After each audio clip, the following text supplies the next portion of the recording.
ചേട്ടാ, ഞാൻ ഇന്നലെ കവർ സ്റ്റോറി കണ്ടു.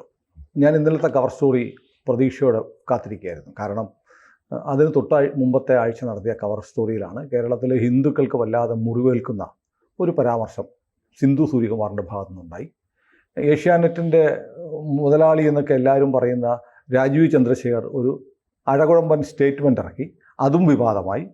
അപ്പോൾ ഒരുപക്ഷെ ഒരു മാധ്യമം എന്ന നിലയിൽ ഒരു വലിയ വിഭാഗം ആളുകളെ വ്രണപ്പെടുത്തിയതുകൊണ്ട് ഒരു ഖേദപ്രകടനം ഇന്നലെ ഉണ്ടാകും എന്ന് പ്രതീക്ഷിച്ചു. ഉണ്ടായില്ല. എന്തുകൊണ്ടായിരിക്കും? അത് പ്രതീക്ഷിക്കരുതായിരുന്നു. ഇതൊക്കെ ഇത്ര വലിയ കാര്യമാക്കുന്നുണ്ട്. ഒരു കാര്യം മനസ്സിലാക്കുക, കേരളത്തിൽ ഉള്ളത് ദൂരദർശൻ ഒഴിച്ച് ബാക്കിയെല്ലാം പ്രൈവറ്റ് ചാനലുകളാണ്. ഓരോ മുതലാളിമാർ നടത്തുന്നത്. സിംഗിൾ ആയിരിക്കാം, മൾട്ടിപ്പിൾ ആയിരിക്കാം, ഷെയർ ഉണ്ടാവാം, എന്തുമായിക്കോട്ടെ, പ്രൈവറ്റ് കമ്പനികളാണിത്. അവർക്ക് തോന്നുന്ന കാര്യം അവർ ചെയ്യും. അതിൽ നമുക്ക് വലിയ സേവ് ഒന്നും ഇല്ല. പറയുമ്പോൾ അവരിങ്ങനെ നിങ്ങൾക്ക് എന്തെങ്കിലും ചാനലിൻ്റെ പരാതി ഉണ്ടെങ്കിൽ NBCD.com എന്നൊക്കെ പറഞ്ഞാൽ അത് വേറൊരു കറക്ക് കമ്പനിയാണ്. ഇതേ ചാനലുകളിലൊക്കെ റെപ്രസെൻറ്റേറ്റീവ് ഡൽഹിയിൽ കൂടിയിട്ട് നടത്തുന്ന കലാപരിപാടി ഇവർ തന്നെയാണ്. പിന്നെ ദർ ഇസ് നത്തിങ് ഈ ചാനലുകളെ നിയന്ത്രിക്കാനുള്ള ഒരു നിയമവും, ടേക്ക് ഇറ്റ് ഫ്രം മീ, ഒരു നിയമവും നമ്മുടെ നാട്ടിലില്ല. ഫോർ ദാറ്റ് മാറ്റർ നമ്മളുടെ അഭിപ്രായ സ്വാതന്ത്ര്യത്തെയും പരിമിതപ്പെടുത്തുന്ന ഒരു നിയമവും ഇല്ല.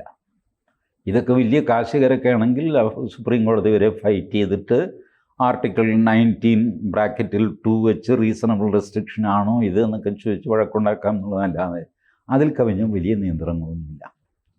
ഇപ്പോൾ അശ്ലീലം, വയലൻസ്, രാജ്യദ്രോഹം, ഇതിനൊക്കെ IT ആക്റ്റിൽ BNS-ലൊക്കെ വകുപ്പുകളൊക്കെ ഉണ്ട്. അതൊക്കെ വെച്ചിട്ടാണ് പലപ്പോഴും ഈ കേസുകളൊക്കെ എടുക്കുന്നത്. അതല്ലാതെ ഒരു മാധ്യമം എങ്ങനെ നടത്തണം, ഇതൊക്കെ മാധ്യമത്തിൽ പറയുന്ന കാര്യങ്ങളാണ്. പുറത്തുനിന്ന് പോകുന്നവർ ചർച്ചയുടെ ഇടയ്ക്ക് പറയുന്നു, അല്ലെങ്കിൽ മാധ്യമത്തിലിരിക്കുന്നവർ പറയുന്നു. ഇതൊക്കെയാണ് ഈ കേസായിട്ട് മാറാറുള്ളത്. ബട്ട് മാധ്യമങ്ങൾക്ക് പൊതുവെ ഒരു ഗൈഡ് ലൈൻ എന്ന് പറഞ്ഞില്ല. അവർ സ്വന്തമായിട്ടൊരു ഗൈഡ് ലൈൻ ഉണ്ട് എന്നൊക്കെ അവർ അവകാശപ്പെടുന്നു. അത് മോണിറ്റർ ചെയ്യാൻ അവരുടെ തന്നെ ആൾക്കാരെ വെച്ചിരിക്കുന്നു. സുനിൽ ഡൽഹിയിൽ പോയിരിക്കുന്നു. മോഹൻദാസിനെ പറ്റി കംപ്ലൈൻ്റ് ഉണ്ടെങ്കിൽ സുനിലിനെ അറിയിക്കണമെന്ന് പറയും. മോഹൻദാസിൻ്റെ സ്വന്തം ആളാണ് സുനിൽ. അപ്പോൾ സുനിൽ അവിടെ നിന്ന് വിധി എന്ത് എഴുതുമെന്ന് നമുക്കറിയാമല്ലോ. ഒരു മനുഷ്യൻ ഈ മറ്റേ ഇതുണ്ടല്ലോ, പറയാതെ വയ്യ, അതിനെപ്പറ്റി കംപ്ലൈൻ്റ് അയക്കുന്നു. കംപ്ലൈൻറ്റിൽ അയാൾ പറഞ്ഞു ഇന്ന കാര്യങ്ങൾ ദേശവിരുദ്ധമാണ്, ഇത് പറഞ്ഞുകൂടാത്തതാണ്, ഇത് ഇൻസിനേഷനാണ് എന്നൊക്കെ പറഞ്ഞിട്ടാണ് ഇയാൾ ഉദാഹരണമൊക്കെ വെച്ചിട്ടാണ് എഴുതുന്നത്. അവരുടെ മറുപടി വരുന്നു. ഞങ്ങൾ മനോരമയിൽ ഇവരോട് ചോദിച്ചു, ഈ പ്രോഗ്രാം അവതരിപ്പിക്കുന്ന ഷാനി പ്രഭാകറിനോട്. ഷാനി പ്രഭാകർ പറഞ്ഞു അത് ഞങ്ങളുടെ എഡിറ്റോറിയൽ പോളിസിയാണ് എന്ന് പറഞ്ഞു. എഡിറ്റോറിയൽ പോളിസിയിൽ ഞങ്ങൾ ഇടപെടുകയുമില്ല എന്ന് പറഞ്ഞു മറുപടിയും വന്നു. ദേശവിരുദ്ധമാണല്ലോ ഇയാൾ കൊണ്ടുവന്ന് എന്നെ കാണിച്ചു. ഇപ്പം ഞാൻ ഈ മറുപടി വന്ന ആളിൻ്റെ പേര് നോക്കി, അതും ഒരു മലയാളിയാണ്. പറഞ്ഞു വന്നു കഴിഞ്ഞപ്പോൾ അത് മനോരമയിൽ തന്നെ ഒരു മുൻ സ്റ്റാഫോ സംതിങ് റിലേറ്റഡ് ടു മനോരമ, അവരാണ് ഈ മറുപടി തന്നേക്കുന്നത്. അപ്പോൾ ഇയാളുടെ ചോദ്യം ഇത് നിങ്ങളുടെ എഡിറ്റോറിയൽ പരിപാടിയാണോ അല്ലയോ ഇതൊന്നുമല്ല, അതിൻ്റെ കണ്ടൻറ്റിൽ ഇന്ന ഡേഞ്ചറസ് ആയിട്ടുള്ള കാര്യങ്ങളുണ്ട്. അപ്പം അതിനല്ലേ മറുപടി കിട്ടേണ്ടത്. ഒന്നുകിൽ അത് ഡേഞ്ചറസ് അല്ല എന്ന് പറയുക, അല്ലെങ്കിൽ ആണ് പക്ഷെ അതിനിയും എയർ ചെയ്ത് പോയി പോകും, ബട്ട് ഇനി ഞങ്ങൾ ശ്രദ്ധിച്ചോളാം എന്ന് പറയും.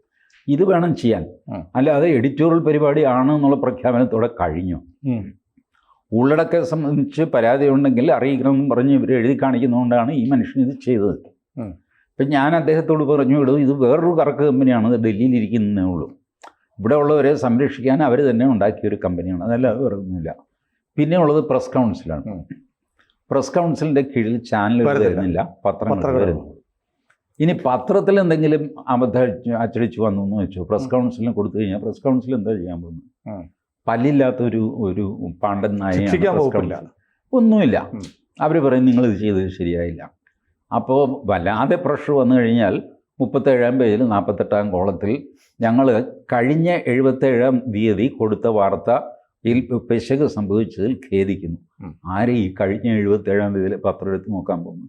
ഏത് വാർത്ത, എന്താ സംഭവം? ഒന്നും ഉണ്ടാവില്ല. 2 ലൈൻ എഴുതിയിട്ട് ക്ലോസ് ചെയ്യും.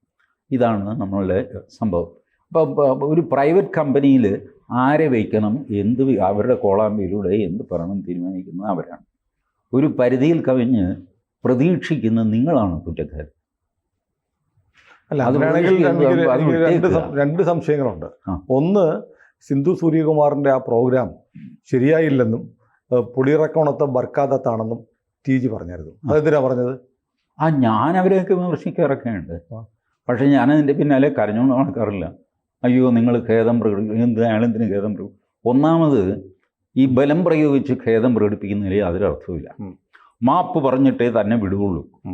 അവസാനം ഇയാൾക്ക് പുറത്തിറങ്ങണ്ടേ? അയാൾ മാപ്പ് പറയുന്നു, ഉടനെ നമ്മൾ ജയിച്ചു. ഇതെന്തൊരു മാപ്പ്? മാപ്പ്, ഖേദം, ഇതൊക്കെ ഹൃദയത്തിൽ നിന്ന് വരേണ്ടതാണ്. അതെ, റിമോഴ്സ് എന്ന് പറയും, അതിനൊരു പശ്ചാത്താപം. അല്ലാതെ ബലം പ്രയോഗിച്ച് തന്നെ നവദ്വാരങ്ങളും അടച്ചു പിടിച്ച് കൊന്നുകളയും തന്നെ മാപ്പ് പറയും. അവസാനം അയാൾ മാപ്പ് പറയും നിസ്സഹായനായിട്ട്. മനസ്സിൽ അയാൾക്ക് മാറ്റമൊന്നും വന്നിട്ടില്ല.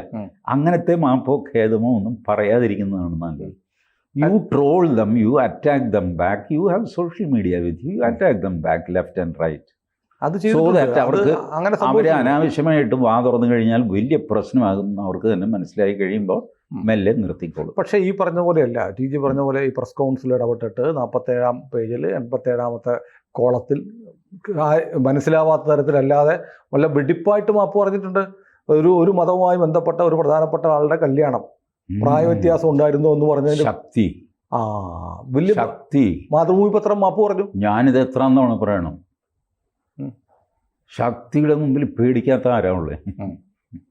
പുറത്തിറങ്ങി കഴിഞ്ഞാൽ സർത്തൻ സെ ജുദാ വരടോ, അപ്പം തന്നെ മാപ്പ് പറയും. അത് ഹിന്ദു പറഞ്ഞു, ഇന്ത്യൻ എക്സ്പ്രസ് പറഞ്ഞു. ഹിന്ദുവിനെ പറ്റി എന്താണെന്നറിയാമോ? പ്രവാചകനെ പറ്റിയൊരു കഥ സൺഡേ സപ്ലിമെൻറ്റിൽ അവർ പ്രസിദ്ധീകരിച്ചു. അതിൻ്റെ കൂടെ ഒരു ചിത്രവും കൊടുത്തു, കുട്ടികൾക്ക് വേണ്ടിയിട്ടാണ്. അപ്പോൾ പ്രവാചകനെയും കൂടെയുള്ളവരെയും വരയ്ക്കാൻ ഖുറൈശികൾ ആരോ ഓടിക്കുന്നു. പ്രവാചകനും കൂടെയുള്ളവരും വന്നിട്ട് ഒരു ഗുഹയ്ക്കകത്ത് കയറി. എന്നിട്ട് പ്രവാചകൻ ഈ ചെലന്തി വലയുണ്ടല്ലോ, മാറാല, അത് കൊണ്ടുവന്ന് ഇതിൻ്റെ മുമ്പിൽ, ഗുഹയുടെ മുമ്പിൽ ഇങ്ങനെ പെട്ടെന്ന് വലിച്ചു കെട്ടുന്നു. എന്നിട്ട് അതിനകത്ത് എല്ലാവരും ഇരിക്കുന്നു. അപ്പോൾ മറ്റവർ വന്ന് അങ്ങോട്ടും ഇങ്ങോട്ടും ഗുഹ കണ്ടു. ഗുഹ പക്ഷെ വളരെ പഴയ മാറാലേക്ക് പിടിച്ച് അതിനകത്ത് ആര് കയറാൻ എന്ന് പറഞ്ഞിട്ട് അവർ പോകും. അപ്പോൾ പ്രവാചകനോട് ഇവർ ചോദിക്കുന്നുണ്ട്, എന്തിനാണ് ഈ മാറാല ഇത്ര ധൃതി, പ്രാണം പോകാൻ നേരത്ത് ഇതെടുത്ത് അലങ്കരിച്ചുകൊണ്ടിരിക്കുന്നത്? പുള്ളി പറഞ്ഞില്ല, ഇത് കാണുമ്പോഴേ അവർക്ക് മനസ്സിലാവുള്ളൂ ഇതിനകത്ത് ആളില്ല, ഇത് വളരെ പഴയതാണ്. മാറാല പോലും ആൾ കയറിക്കഴിഞ്ഞാൽ മാറാല കീറിപ്പോണം. അതെ അതെ, ഇങ്ങനെയൊക്കെ ഇത് ചെയ്തു. ഇതിൻ്റെ കൂടെ ഈ പ്രവാചകൻ എന്ന് പറഞ്ഞിട്ട് താടിയും തൊപ്പിയുമുള്ള ഡീസൻ്റ് ഒരു വൃദ്ധൻ, ഒരു അറൗണ്ട് 65-70 ഉള്ള നല്ല ഭംഗിയായിരുന്നു. കൂടെയുള്ളവരും തിരക്കേടില്ലാതെ ഭംഗിയുള്ളവർ, കുറച്ചുകൂടെ ചെറിയ ഫിഗേഴ്സായിട്ട് അവർ, ഒരാൾ ഗുരുവും മറ്റൊരു ശിഷ്യനും എന്ന ഇലസ്ട്രേഷൻ എന്നറിയാം. ഇതാണ് ഹിന്ദു ചെയ്ത പാതകം. പിറ്റേ ദിവസം ഈ ഹിന്ദു പത്രം തലയും കുത്തി നിന്നു മാപ്പ് പറഞ്ഞു. ബാംഗ്ലൂർ നമ്മളുടെ ഇന്ത്യൻ എക്സ്പ്രസ്, അന്ന് ഇന്ത്യൻ എക്സ്പ്രസ് 2 ആയിട്ടില്ല എന്നാണ് എനിക്ക് തോന്നുന്നു, ഒറ്റ ഇന്ത്യൻ എക്സ്പ്രസ് തോന്നുന്നു. TJS ജോർജ് ഒരു ലേഖനം എഴുതി. അതിൽ പണ്ട് ഏതോ ബൈസൻ്റൻ ചക്രവർത്തിയുടെ കാലത്തോ മറ്റോ നടന്ന സംഭവങ്ങൾ, ഇസ്ലാം അങ്ങനെ കുഴപ്പം കാണിച്ചു എന്നൊക്കെ പറഞ്ഞ് എഴുതി. ഇന്ത്യൻ എക്സ്പ്രസ് ഓഫീസിന് നേർക്ക് വലിയ മാർച്ചും ബഹളമൊക്കെ ആയി. അവസാനം ദ ഗ്രേറ്റ് TJS ജോർജ് മാപ്പ് പറഞ്ഞു. TJS ജോർജ്, ഇവരൊക്കെ ഞാൻ പറഞ്ഞില്ല, TJS George, BG Varghese, Nikhil ചക്രവർത്തി, ഇതുപോലെയുള്ള ബട പാർട്ടികളൊക്കെ ഇസ്ലാമിന് മുമ്പിൽ മുട്ടുകുത്തും.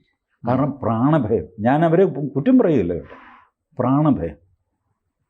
ഇവർ ശിവസേനയുടെ ഒരു പ്രവർത്തകൻ, മിഡ് ഡേ എന്ന് പറഞ്ഞിട്ട് ഉച്ചയ്ക്കിറങ്ങുന്ന പത്രം ബോംബെയിൽ, പക്ഷെ നല്ല പ്രചാരമാണ് അതിന്. ബോംബെ മിഡ് ഡേ വളരെ ഫേമസ് ആണ്. ശിവസേനക്കാരൻ ലോക്കൽ ട്രെയിനിൽ വെച്ചിട്ട് മിഡ് ഡേയുടെ ലേഖനെ കണ്ടു. അവൻ്റെ ദേഷ്യത്തിന് ഒറ്റ അടിപ്പിച്ചു കൊടുത്തു.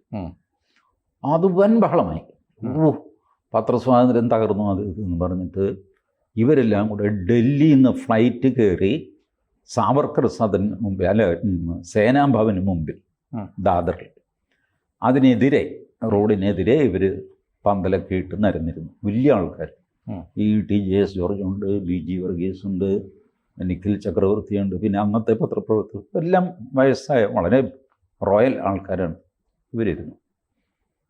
അപ്പോൾ ഇയാൾ പത്രക്കാരെ വിളിച്ചു, ബാൽ താക്കറെ സേനാഭവനിലേക്ക് പത്രക്കാരെ വിളിച്ചു. അന്ന് വളരെ കുറവ് DD 2 മറ്റുള്ളൂ അവരെ വിളിച്ചിട്ട് ഇയാൾ പറഞ്ഞു, അപ്പുറത്തിരിക്കുന്ന മാന്യന്മാരോട് പറ, ഞാൻ മുംബൈ ചെന്നൈ ഫ്ലൈറ്റ് ടിക്കറ്റ് എടുത്തു തരാം, ഒന്ന് ചെന്നൈയിൽ പോയിട്ട് ആ പായസ് ഗാർഡന് മുമ്പിൽ കൂടെ സത്യാഗ്രഹിക്കണം. കാരണം നിങ്ങളുടെ കൂടെയുള്ള ഒരുത്തനെ AIADMKക്കാർ തല്ലി ആവശ്യമില്ല ആശുപത്രിയിലാക്കിയിരിക്കുകയാണ്. ആരാ? നമ്മുടെ വീരപ്പൻ്റെ കൂടെ ഇൻ്റർവ്യൂ ഒക്കെ നടത്തിയ ആള്, ഒരു വാരിക ഉണ്ടായിരുന്നു, നക്കീരൻ ഗോപാലൻ. നക്കീരൻ ഗോപാലിനെ തല്ലി കൈയും കാലും ഒടിച്ച് ആശുപത്രി കിടക്കുകയാണ്. AIADMK തല്ലിയ നക്കീരൻ എന്ന് പറഞ്ഞാൽ എന്ത് വില കൊടുത്തും സത്യം പറയുന്നതാണ്. എന്തോ ശിവന്റെ ജടയിൽ നിന്ന് പുറത്തേക്കൊരു സംതിങ് അങ്ങനെ സ്റ്റോറിയൊക്കെ. അപ്പോൾ ഈ നക്കീരൻ ഗോപാലിന് വേണ്ടിയിട്ടും ഒന്ന് അവിടെ പോകണം. പായസ് ഗാർഡനിൽ ഇവിടെ ഇരിക്കുന്ന പോലെ പായസ് ഗാർഡൻ്റെ നേരെ എതിരെയുള്ള സ്ഥലത്തിരുന്നാൽ മതി, പന്തലുമൊക്കെ ഞാൻ ഇട്ട് തരാം, ഫ്ലൈറ്റ് ചാർജ് ഞാൻ തരാം. ഇവരൊന്നും മിണ്ടിയില്ല എന്ന് മാത്രമല്ല, പന്തലും പൊളിച്ച് ബോംബെയിൽ നിന്ന് തിരിച്ചുപോയി.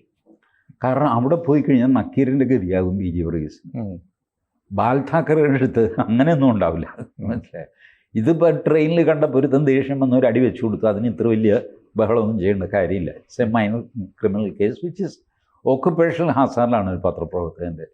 നിരന്തരം എനിക്കെതിരെ വാർത്ത കൊടുക്കുന്നൊരു പത്രപ്രവർത്തകൻ എൻ്റെ പാർട്ടിക്കെതിരെ വാർത്ത കൊടുക്കുന്നു. ഇയാളെ റോട്ടിൽ കാണുമ്പോൾ ഞാൻ ചിലപ്പോൾ അടിച്ചു എന്ന് വരും. You have to be careful. അപ്പോൾ ഇതാണ് ഇതിൻ്റെ എസൻസ്. സോ ഇവരിപ്പോൾ ചെയ്യുന്നത് അവരുടെ അഭിപ്രായങ്ങൾ അവരുടെ ചാനലിലൂടെ അവർ പറയുന്നു. അവർക്കൊരു വിഷമവുമില്ല, അവരുടെ മുതലാളിക്ക് വിഷമമില്ല, ഒട്ടും വിഷമമില്ല. മുതലാളി ഇങ്ങനെ തൊഴിലാളിയോട് അപേക്ഷിക്കുന്നത് ചരിത്രത്തിൽ ആദ്യമായിട്ടാണ് കാണുന്നത്. തൊഴിലാളി ഓവർ ടൈം എടുത്തിട്ട് മുതലാളിയെ തോൽപ്പിക്കുന്നതോ? അതെ, അതും ആദ്യമാണ്. എന്നിട്ട് ആ തൊഴിലാളി അവിടെ തന്നെ തുടരുന്നതോ? അപ്പോൾ അത് മൊത്തത്തിലൊരു തമാശയാണ് അത്. അപ്പോൾ നമ്മൾ അതിനെ അത്ര ഗൗരവത്തിൽ കണ്ടാൽ മതി. ഒരു പ്രൈവറ്റ് കമ്പനി അവർക്ക് തോന്നുന്ന കാര്യങ്ങൾ. അല്ല, TG പറയുന്നത് ഇതിങ്ങനെ സംഭവിച്ചു, ഇനിയും സംഭവിക്കും, അതിന് കാരണം ഹിന്ദുവിൻ്റെ ശക്തിയില്ലായ്മയാണ്. അല്ല, ഇത് സംഭവിക്കാതിരിക്കണമെങ്കിൽ ഹിന്ദുക്കളും ഇതുപോലെ വയലൻ്റായിട്ട് മാറണം. പക്ഷേ ഹിന്ദുക്കൾ വയലൻ്റായിട്ട് മാറിക്കഴിയുമ്പോൾ സംഭവിക്കുന്നത് ഇസ്ലാമൈസേഷൻ ഓഫ് ഹിന്ദുത്വമാണ്. ഞാനതിൻ്റെ വോട്ടറി അല്ല, അങ്ങനെ ചെയ്യാൻ പാടില്ല എന്ന് ഇവർ അധിക്ഷേപിച്ചോട്ടെ എന്ന്. അധിക്ഷേപിച്ച് എവിടെ എത്തി? സിന്ധു സൂര്യകുമാറിൻ്റെ അയൽവക്കത്ത് നിന്ന് പോലും 10 പേര് കുംഭമേളയ്ക്ക് പോയി. നാളെ സിന്ധു സൂര്യകുമാറും കുംഭമേളയ്ക്ക് പോകും. അങ്ങനെ പോയിട്ടാണ് സക്കറിയയുടെ അഭിപ്രായം മാറി. അതെ. സിന്ധു സൂര്യകുമാർ വെറും ചോട്ടയല്ലേ സക്കറിയയുടെ മുമ്പിൽ. സക്കറിയ ചെറുതാണെങ്കിലും ആ മനോഹരമാണ് പുസ്തകം, കളർ ചിത്രങ്ങളൊക്കെ ആയിട്ട്. അതെ, ബം ഹരബോൽ അല്ലേ? അപ്പോൾ ഈ you will change one day. അപ്പോൾ ഇസ്ലാമൈസേഷൻ ഓഫ് ഹിന്ദുത്വ ഞാൻ യോജിക്കുന്ന കാര്യമില്ല. ബട്ട് ഇത് നിർത്തണം എന്ന് വാശിയുള്ളവർക്ക് ഇതേ മാർഗമുള്ളൂ. ഇസ്ലാമൈസ്ഡായിട്ട് ബിഹേവ് ചെയ്യുന്നു. ഇസ്ലാമിലെ കുറേ ആൾക്കാർ നമ്മുടെ ഈ സ്വഭാവം നല്ലതല്ല, നമ്മളിങ്ങനെ ചെയ്യാൻ പാടില്ല, തൊട്ടതിനും പിടുത്തതിനും നമ്മൾ വഴക്കുണ്ടാക്കാൻ പാടില്ല, അവരെന്തെങ്കിലും പറഞ്ഞിട്ട് പോട്ടെ എന്നൊക്കെ പറഞ്ഞുള്ള ഒരു ഗ്രൂപ്പ് അതിശക്തമായിട്ട് ഇസ്ലാമിലുമുണ്ട്. There are ever so many reformist in Islam. അതിന് കാരണക്കാർ എക്സ് മുസ്ലിംസാണ്. എക്സ് മുസ്ലിംസിൻ്റെ പ്രത്യേകത നോക്കിയിട്ടുണ്ടാവും. അവരാരാന്ന് ചോദിച്ചാൽ എക്സ് മുസ്ലിം ഇസ്ലാം വിട്ടു, അപ്പോൾ ഹിന്ദുവാണോ? അല്ല. ക്രിസ്ത്യാനിയാണോ? അല്ല. ഓ, യുക്തിവാദിയായിരിക്കും? അല്ല. അപ്പോൾ പിന്നെ എന്താ? ഞാനൊന്നുമല്ല. എന്നെ ഏതെങ്കിലും കള്ളിയിൽ പെടുത്തുന്നത് എന്തിനാ? ഈ ചോദ്യം ഇസ്ലാമിനകത്തുള്ളവരെ അതെ ട്രബിൾ ചെയ്യുന്നുണ്ട്. എക്സിസ്റ്റിംഗ് സിസ്റ്റത്തിന് ഞാൻ എതിരാണ്. അതിനർത്ഥം ഞാൻ പോയി വേറൊന്നുമായിട്ട് ഐഡൻറ്റിഫൈ ചെയ്തു എന്നല്ല, ചെയ്യാൻ ഞാൻ ഉദ്ദേശിക്കുന്നുമില്ല. ഞാൻ ഈ ഒരു കെട്ടുപാടുമില്ലാതെ സ്വതന്ത്രമായിട്ട് ജീവിക്കുന്നു. അപ്പോൾ അവരും ഒരുപാട് ഈ ഇസ്ലാമിനുള്ളിലെ ആൾക്കാർ സ്വാധീനിക്കുന്നുണ്ട്. പക്ഷെ പിന്നെ ഈ വോസിഫറസ് ആയിട്ടുള്ള ആൾ, ഈ പറഞ്ഞ ടി വിയിലൊക്കെ വരുന്നവർ, ഇവരൊക്കെ ഇപ്പം 4 തവണ ടി വിയിൽ നിങ്ങൾ തലക്കെട്ടും താടിയുള്ള ഒരാളെ കാണിച്ചു കഴിഞ്ഞാൽ മെല്ലെ അയാൾ ഇസ്ലാമിൻ്റെ നേതാവാണ് എന്ന് ജനങ്ങൾ ധരിക്കും. അയാൾ പറയുന്ന വാക്കിന് കൂടുതൽ വില വരും. അയാളോട് ഇപ്പോൾ എസ്റ്റാബ്ലിഷ്ഡ് ആയിട്ടുള്ള നേതാക്കൾക്ക് പ്രതികരിക്കേണ്ടി വരും. അപ്പോൾ ഇയാൾ ഒന്നുകൂടെ വലുതാകും. ഇങ്ങനെയൊക്കെയാണ് ഇത് നിലനിൽക്കുന്നത്. അല്ലാതെ സാധാരണ ഇസ്ലാമിലെ ആളുകൾക്കെല്ലാം ഇതിനോട് യോജിപ്പുള്ളതൊന്നുമല്ല. ഇപ്പം അതിൻ്റെ ഒരു ലക്ഷണമാണ് ഉത്തർപ്രദേശിൽ ഇതാ ഇപ്പോൾ ഹോളി വരുന്നു. റംസാനിലെ വെള്ളിയാഴ്ചയും ഹോളിയും ഒരേ ദിവസം വരുന്നു. അതിൻ്റെ സമയം മാറ്റിയിട്ടുണ്ട്. അതായത് വൈക്കത്തഷ്ടമിയും തൃശ്ശൂർ പൂരവും ഒരേ ദിവസം ഒരേ സ്ഥലത്ത്. എന്ത് ചെയ്യും? സമ്പലിൽ പോലീസുകാരൻ SP മീഡിയാസിനോട് പറഞ്ഞു, ഹിന്ദു മുസ്ലിം ഗ്രൂപ്പുകളൊക്കെ വിളിച്ചിട്ട് പുള്ളി പറഞ്ഞു, ഒരു കാര്യം, ഹോളി വർഷത്തിലൊരിക്കലാണ് വരുന്നത്. വെള്ളിയാഴ്ച 52 ഉണ്ട് ഒരു വർഷം. അതുകൊണ്ട് നിങ്ങൾ വേണം ഒതുങ്ങാൻ. നിങ്ങൾക്ക് നിറങ്ങൾ ഇഷ്ടമല്ലെങ്കിൽ നിങ്ങൾ ആ ദിവസം പുറത്തിറങ്ങണ്ട. അപ്പോൾ ഇവരുടെ ഒരു ഇമാം അങ്ങനെ ഇരിക്കുന്നത് ദൂരെ കേട്ടോ, ലക്നൗവിൽ മറ്റും. പുള്ളി പറഞ്ഞു 2:30 മണിക്കാക്കുക വെള്ളിയാഴ്ച നമസ്കാരം എന്ന് പുള്ളി പറഞ്ഞിട്ടുണ്ട്. നേരത്തെ ഒരു തവണ പറഞ്ഞിരുന്നു. അന്ന് കുറച്ച് പേര് കേട്ടു, കുറച്ച് പേര് കേട്ടില്ല. ഇത്തവണ എല്ലാവരും അത് കേൾക്കാം എന്നുള്ളൊരു മൂഡിലാണ്. ഉച്ച കഴിഞ്ഞ് 2:30 മതി. ഇപ്പോൾ ഈ ഹോളിയുടെ പീക്ക് എന്ന് പറയുന്ന ഒരു 12, 12:30, 1 മണി ഒക്കെ ആകുമ്പോഴത്തേക്ക് ഹോളിക്കാർ ഈ കളറ് വാരി വീശുന്ന ആ പരിപാടിയൊക്കെ തീരും. പിന്നെയും 1-2 പേര് അവിടെ ഇവിടെ മൂലയ്ക്കൊക്കെ ഉണ്ടാവും. അപ്പോഴത്തേക്ക് നിങ്ങൾക്ക് ഏരിയ സേഫായി കഴിഞ്ഞു. അതല്ലെങ്കിൽ പോലീസ് വരുമ്പോൾ നിങ്ങളൊന്ന് പുറത്തിറങ്ങേണ്ടതെന്ന്, വീട്ടിലിരുന്ന് നിസ്കരിച്ചു. നിങ്ങൾക്ക് 52 വെള്ളിയാഴ്ചയുണ്ടല്ലോ, അവർക്കൊരു ദിവസമല്ലേ ഹോളി ഉള്ളൂ. നൗ വിവേകം ഇസ്ലാമിലേക്കും വളരെ വേഗം വ്യാപിക്കുന്നു. അപ്പം ഞാൻ പ്രതീക്ഷിക്കുന്നത്, ഇൻസ്റ്റെഡ് ഓഫ് ഈ കഴുത്ത് വെട്ടും എന്ന് പറഞ്ഞ് പേടിപ്പിച്ച് ഇതുപോലത്തെ കവർ സ്റ്റോറിയോ മറ്റു പരിപാടികളോ നിർത്തുകയല്ല വേണ്ടത്. അതിനെ അർഹിക്കുന്ന അവഗണനയോട് തള്ളിക്കളയുന്ന ആത്മവിശ്വാസമുള്ള വിശ്വാസികളുണ്ടായി വരിക. അപ്പോൾ പിന്നെ ഇവർ സംസാരിക്കുമ്പോൾ ഇവർക്ക് തോന്നും, ആനപ്പുറത്ത് പോകുമ്പോൾ ഞാനിന്ന് പട്ടി കുരച്ചുകൊണ്ടിരിക്കുകയാണ്, നാണക്കേട്, നിർത്തിയേക്കാം തോന്നും. ഒന്ന് പോയി നോക്കാം കുംഭമേള എന്ന് തോന്നും. ഒരു തവണ നോക്കിക്കഴിഞ്ഞാൽ കുംഭമേള 2 വർഷം കഴിയുമ്പോൾ ഒരു കുംഭമേള വരുന്നുണ്ട്. പ്രയാഗരാജിൽ തന്നെ 6 വർഷം കഴിയുമ്പോൾ ഒരു അർദ്ധ കുംഭമേള വരും. സിന്ധു സൂര്യകുമാർ ഒന്ന് വന്ന് കണ്ട് കുളിച്ച് മടങ്ങട്ടെ. അല്ല, അതിൻ്റെ കൃത്യം സ്ഥലമൊക്കെ പറഞ്ഞു. അടുത്ത കുംഭമേള നാസിക്കിലാണ്. അതെ, പ്രയാഗരാജ് പോയി വിടും 2027 ചേട്ടാന്നൊക്കെ പറഞ്ഞിട്ട് അവിടെ നിന്ന് പിന്നെ വണ്ടി കയറി നാസിക്കിൽ പോകാനിടയാ വരുന്നത്. ഇവരുടെ ധാരണ കുംഭമേള എല്ലാം പ്രയാഗരാജിലാണ്. അങ്ങനെയൊക്കെ നാസിക്കിൽ 2027 അതെ. പ്രയാഗരാജിൽ ഇനി 6 വർഷം കഴിഞ്ഞാൽ അർദ്ധ കുംഭമേള വരും. അപ്പോൾ സിന്ധു ഇത് അറിഞ്ഞിരിക്കട്ടെ. ഏതായാലും പക്ഷെ ഏറ്റവും പ്രധാനപ്പെട്ട കാര്യം ഇപ്പോൾ ചേട്ടൻ പറഞ്ഞതേ, ഈ ഇസ്ലാമിൽ വിവേകം വന്നു തുടങ്ങിയിട്ടുണ്ട്. കേരളത്തിലെ മാധ്യമപ്രവർത്തകർക്ക് അത് മനസ്സിലാകാനുള്ള വിവേകം ഇതിലുണ്ടോ? ഇല്ല, അവർ വിവേകമുള്ള ഇസ്ലാമിസ്റ്റുകളെ അവർ കണ്ടിട്ടില്ല, വകവയ്ക്കില്ല. കണ്ടിട്ടുണ്ട്, പക്ഷെ കണ്ടതായി ഭാവിക്കില്ല. ഇപ്പോൾ ഇസ്ലാമിലെ സ്ത്രീകളുടെ വിഷയം വരുന്നു. ഒരു 15 വർഷം മുമ്പ് മിക്കവാറും അതിൽ അഭിപ്രായം പറയാൻ VP സുഹ്റ ഉണ്ടാകുമായിരുന്നു. പിന്നെ ഒരു VP സുഹ്റയെ വിളിക്കുന്നത് നിർത്തി. കാരണം VP സുഹ്റ വിപ്ലവകരമായ കാര്യങ്ങൾ സംസാരിക്കുന്നു. അവരോട് മറുപടി പറയാൻ പാനലിലുള്ള മറ്റ് ഇസ്ലാമിസ്റ്റുകൾക്ക് സാധിക്കുന്നില്ല. അപ്പോൾ അത് മനസ്സിലാക്കി കേരളത്തിലെ ആങ്കർമാർ VP സുഹ്റയെ ബ്ലാക്ക് ഔട്ട്, മറ്റവർക്കൊരു ബുദ്ധിമുട്ടുണ്ടാവണ്ട. പിന്നെ VP സുഹ്റയെ കാണിച്ച് അടുത്ത കാലത്ത് അവർ ജന്തർ മന്ദറിൽ ഒറ്റയ്ക്ക് സത്യാഗ്രഹം നടത്തി. ആ സത്യാഗ്രഹം തുടങ്ങുമ്പോൾ വിഷ്വൽസ് കാണിച്ചു, പിന്നെ അതെങ്ങനെ അവസാനിച്ചു എന്ന് കാണിച്ചില്ല. അത് കാണിക്കണമായിരുന്നു, കാരണം ആരും നോക്കാനും ചോദിക്കാനും ഇല്ലാതെ അവസാനിച്ച് കാണുന്നത്. അപ്പോൾ ഇസ്ലാമിലെ ഉൽപ്പതിഷ്ണുക്കളെ ഇവർ മാധ്യമങ്ങൾക്ക് വേണ്ട, അവരുടെ ലേഖനങ്ങൾ കൊടുക്കില്ല, അവരുടെ സംസാരം കാണിക്കില്ല, ഒന്നും ചെയ്യില്ല. ഏതായാലും ഇന്നലെ കവർ സ്റ്റോറി കാണാനിരുന്ന ഞാൻ മണ്ടനായി. എന്തിനാ ഇത് കാണുന്നത്?